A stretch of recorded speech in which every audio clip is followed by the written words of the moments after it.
This is a huge red flag that you need to look out for in strangers. And honestly, even in people you know. Let's say you're at the grocery store. You see somebody in the aisle and they ask you to help them grab something off one of the shelves. Hey, you help them grab it off the shelf. Then you happen to see them because they're checking out behind you and they ask, hey, can you just help me like load these groceries into my car? Well, because you already said yes to the first thing, which felt really low risk, right? You just help them remove something from the shelf. Now they're asking you to help them at their car where it's a little bit more isolated in their personal space.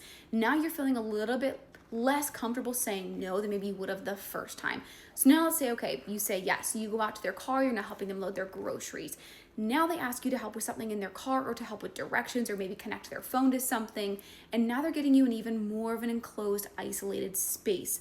This again feels more uncomfortable because you have previously said yes to the other two things. And maybe it's just even a friend asking to borrow some money. Starts off as $5, you say yes, then they ask for 10, then you say yes to that, next they ask for 50, then they end up asking for 100.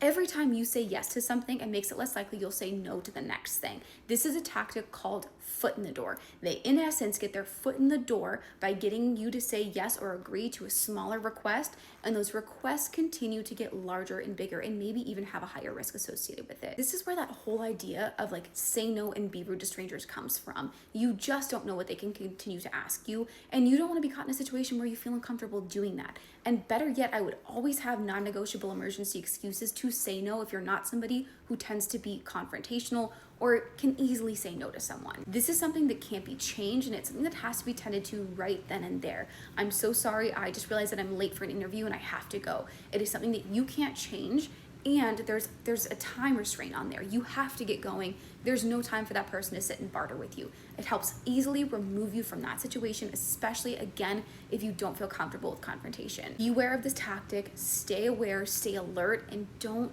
feel weird about being rude to people. You are allowed to say no, especially when your safety is concerned. Please tag someone that needs to see this video.